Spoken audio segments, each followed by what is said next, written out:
Hey, got some more stories to read for you. You would not believe the gall of some people in these stories. Enough yapping though, let's get right to it. Story 1. My 26F friend 26F is sad no one is excited for her wedding, and I don't know how to tell her why. My best friend, Carly, is getting married in July after getting engaged last December. She called me today, crying, because she told everyone about the engagement and her plans for the upcoming wedding, but no one she talked to seems to be excited. She also told me she appreciates how hard I'm trying to be excited for her, but she can feel I know something she doesn't that has everyone so unenthused. She's kind of right. She's been together with her boyfriend 12 years now. They've broken up a few times in the past, mostly because of him and his behavior, so none of our friends or family particularly like him. To make matters worse, he also didn't propose properly. One day, he just said they should be engaged now. No ring, nothing, just a declaration of engagement. This is part of a pattern of his. She will beg for him to be a more active participant in the relationship. He'll give her breadcrumbs, and then she will try to convince everyone, even herself, that it's the best thing anyone has ever done.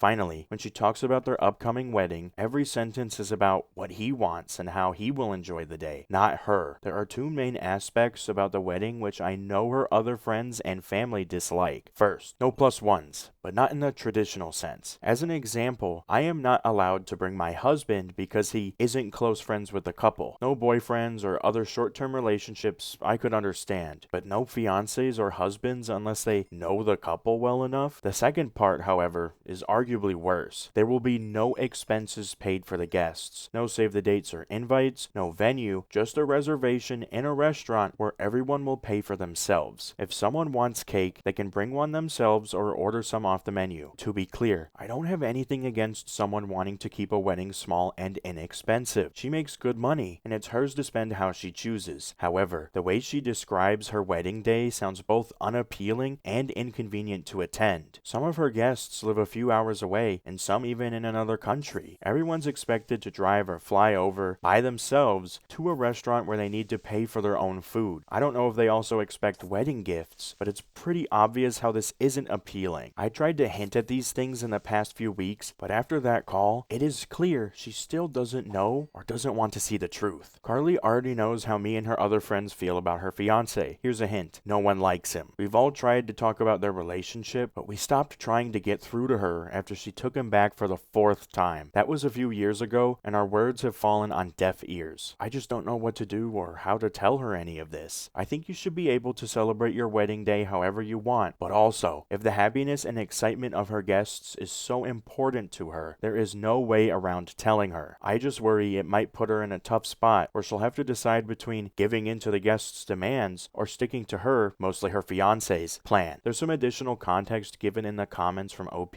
so let's read that too. I've known her for 14 years, and I hate that she keeps going back to him. She is such a sweet and kind-hearted person. I wish from the bottom of my heart that she found someone that properly valued her. Sadly, she's too smitten with the idea of marrying her first love to ever consider leaving him. When myself and others tried talking to her about their relationship in the past, it only led to her isolating herself from everybody. We only gave up because we wanted to stay in her life. That is also why I'm having such a hard time being honest with her about this. I'm scared it will just push her back into isolating herself. Ugh.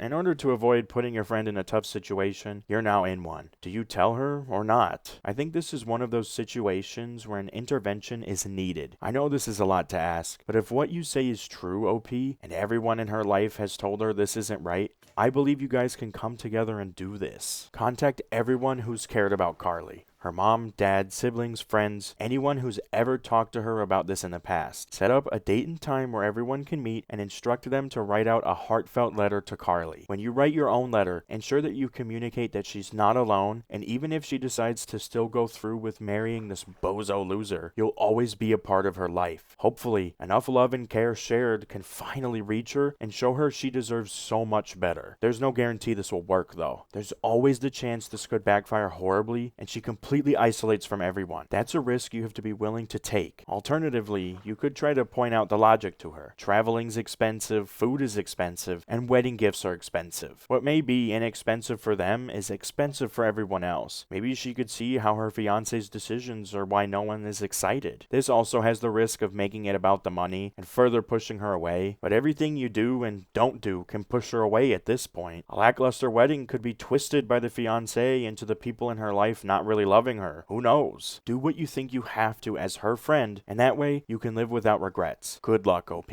Story 2. Am I the a-hole for not moving back in with my dad just because he got divorced? My mom died when I, 16F, was a baby. My aunt, my mom's sister, stepped in and became like a second mom to me. When I was 8, she moved for work, so I went from seeing her every day to her flying me out 1 to 2 times a month, plus 1 week of winter break, spring break, and 50-50 over the summer. When I was 12, my dad married Judy, and they kept saying she was my new mom, and I don't need to keep visiting my aunt because I have Judy. He also gave my room to Judy's kids since it was bigger, and I refused to share and told my aunt that they decided I couldn't fly alone, so she either had to fly out to get me or drive all day there and back. I decided to stay with my aunt a few months after my dad married Judy because it was pretty obvious that he cared about his new family more than me. My dad and Judy are getting divorced now because Judy cheated on him, and he found out that their new kids weren't his. He called me and asked me to move back home because he misses me and he doesn't have any family left. I said no because I like it here. My aunt is a way better parent than my dad was, and she's been dating this guy that comes over on weekends and makes us the best burgers and steaks, and he fixes cars up as a hobby/side job, so he's working on one for me. I also really like my school, and I have friends here. We're really close to a lot of good colleges as well, so I probably won't even have to move out for college. My dad and his side of the family are upset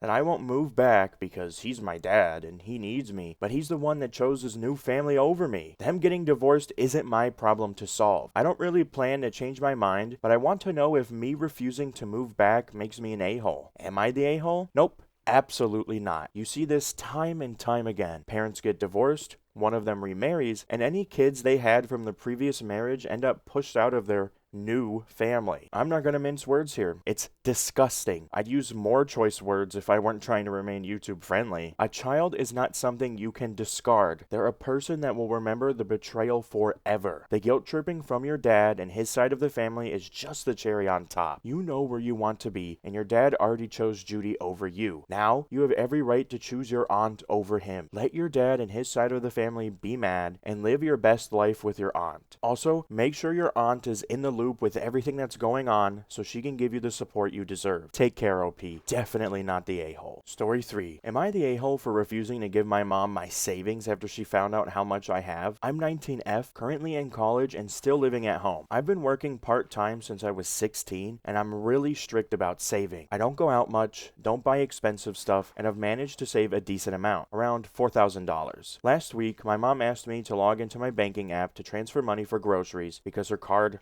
wasn't working. While I was doing that, she saw my total savings. She went quiet and later that night told me that since I'm living under her roof, I should contribute more and that it's selfish of me to hoard money while she's struggling. She asked me to give her $2,000 to help the family and said I could always earn it back. The thing is, she's not unemployed or anything. She works full time. We're not rich, but we're not in crisis either. I already pay for my own school stuff, my phone bill, and sometimes groceries. I was saving that money in case I move out or for emergencies. When I said I wasn't comfortable giving that much, she called me ungrateful and said I'm acting like a tenant instead of a daughter. Now my relatives are saying I should help because family helps family, but I feel like she only wants it because she saw how much I had. Am I the a-hole for refusing to give her half of my savings? You're not the a-hole, OP. Who sees someone else with money and immediately thinks, that money should be mine? If you can earn $2,000 back, so can she. However, it's not as simple as just rebuffing her demands. We have to think of survival here for you. If you wish to continue living with your mother, you will continue to be nagged and nagged about assisting her from now on. You may have to come to an agreement about offering some rent, or perhaps directly paying for a bill or two, such as utilities. Now that I say that out loud, try to take over a bill or two if this is the compromise you decide on. You'll be contributing $200 to $300 a month, and you'll also be simultaneously building your credit score up. Realistically, your mother should have had a discussion about her finances if she needed assistance rather than making demands like this. But you might have to be the adult here and start the discussion with her yourself. Alternatively, If she continues her immature demands, you may have to look into moving out. Mention it to some friends to see who would be open to rooming with you or offering you space. Explore your options and keep everything open until you come to a decision. This will give you ample time to budget for whatever you choose to do. $4,000 is nothing in the grand scheme of things, and once you give her what she wants a single time, she'll know she can ask again and again. Take your time planning how you want to proceed, and consider it might be worth getting out of that house and spending more money living alone if it means maintaining peace. Do your best, OP.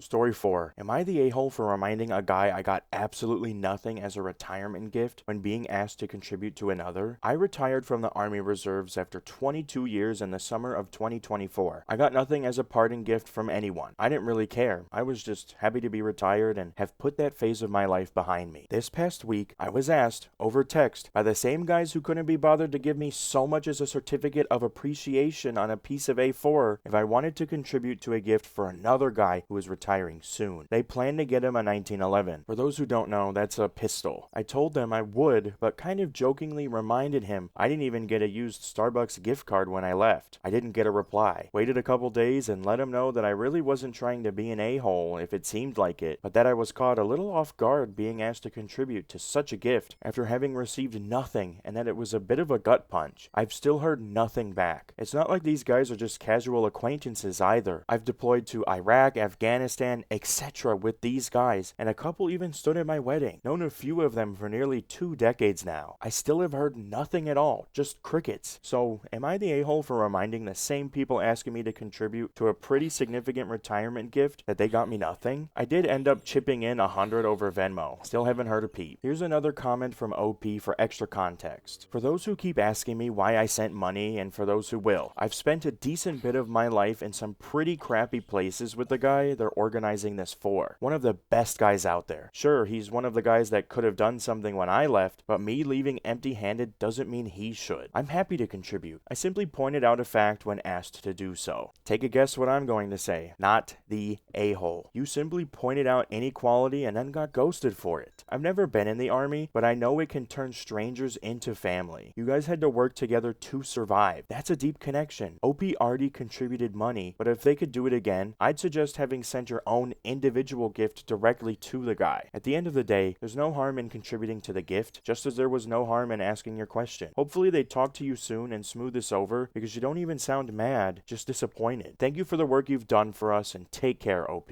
Story 5. Am I the a-hole for ruining my friend's proposal moment? I, 24F, hosted a Valentine's Day party this Friday for our friend group. 2 of the friends in this group, Emily, 25F, and Tyler, 25M, have been dating for a while. A few days before the party, Tyler texted me that he was planning to propose to Emily at my party. He seemed really excited and asked me if I could help him plan the moment. The thing is, Emily is one of my closest friends and has told me multiple times over the years that she would hate a public proposal. Like, she's been very clear about this. She's mentioned it to me when we were both attending another wedding. She thinks they're performative and is the most shy and introverted person I know. She would be anxious at the thought of so many eyes on her and feel pressured to say yes even if she wasn't ready. I tried to hint subtly to Tyler that maybe a public proposal wasn't the best idea, but he kind of brushed me off. I suggested doing it on the actual Valentine's Day, but apparently he had to work that night and couldn't get it off. Plus, he wanted all our friends to witness their romantic moment together. I panicked and told Emily of his plans. She was grateful I told her, but also really upset that he didn't know her well enough to realize she'd hate this. She must have confronted him about it, and their conversation didn't go well, because when they came to the party, the tension was obvious. Everyone could tell something was wrong, and it made the whole night awkward. Tyler has barely spoken to me since, and he said in our group chat that I sabotaged him and ruined the most important moment of his life. One of our friends said I should have talked to him privately instead of telling Emily, and that I betrayed him by giving away his secret. A few others are just annoyed that the party was ruined by the way they acted all night. Some people are on my side, but I regret causing so much drama over it. Tyler thinks I deliberately sabotaged his proposal. I think if he was ready to marry her, he should have known her well enough to know she'd hate a public proposal. I was trying to save them both from embarrassment, but now I'm wondering if I should have just warned him more directly instead of telling her. I feel terrible that I'm in the middle of their relationship drama and caused somewhat of a rift between our friends. What a doozy of a situation. Before I give my answer,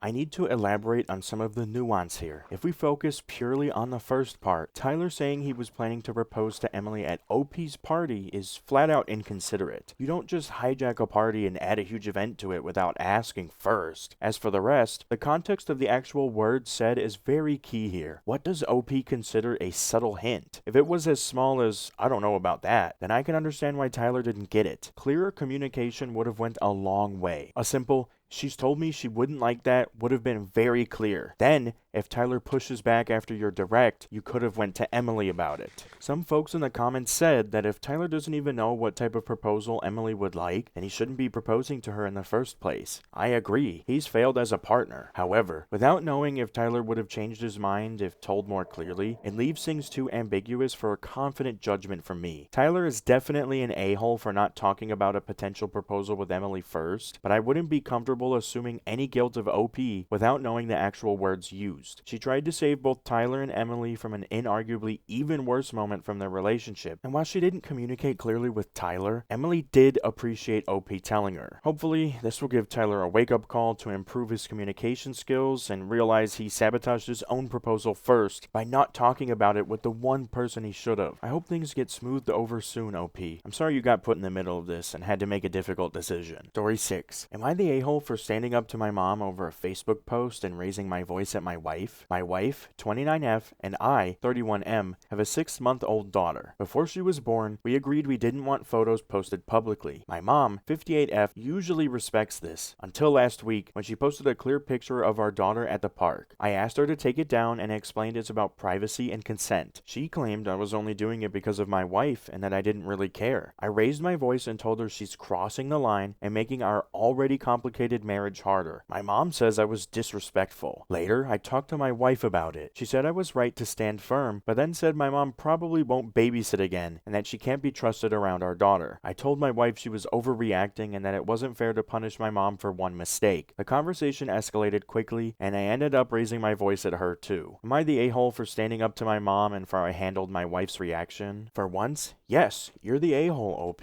You handled your mother well and aren't the a-hole for that, but you messed up when talking to your wife like that. Unfortunately, what your mother did was not a mistake. If someone gets defensive and starts arguing with you about a boundary like this, they don't want to respect it. Her response was to undermine your wife's authority as an attempt to get what she wanted. Respect is a two-way street, and if someone won't listen, you need to stand firm. You might think what your mom did was an innocent mistake, but this is clearly calculated. Your wife saw your mother for what she was doing and made the right call. Your mother showed she was willing to disregard what you guys say when it came to your child, so what if she does it again with something more consequential? Apologize to your wife and hear out her reasoning for it. I'm sure she can explain things even better than I have. Let's hope you can make it up to your wife and make your family stronger for it. Do it for your baby, OP.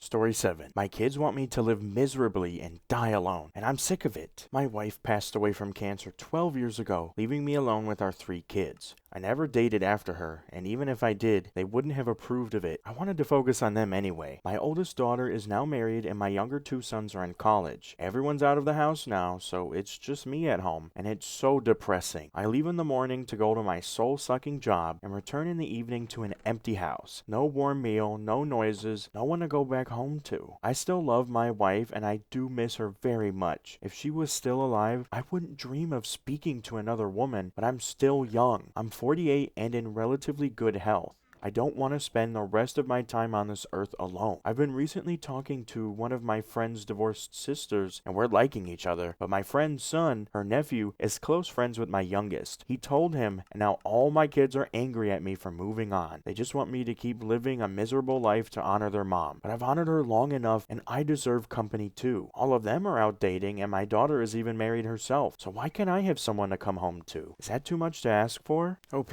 this is an awful situation to be in. After 12 years, I do believe you should be able to seek love again. On the other side of things, I can understand why the children are upset. They loved their mother a lot, and seeing you move on seems like a betrayal to them, like cheating on her memory. All situations involving the passing of a loved one are complex and full of grief. Please, try having a conversation with your children. Lay your feelings out open and bare on the table for them. You still love their mother, but the empty house is crushing you to return to. Express how you felt and put their worries to rest.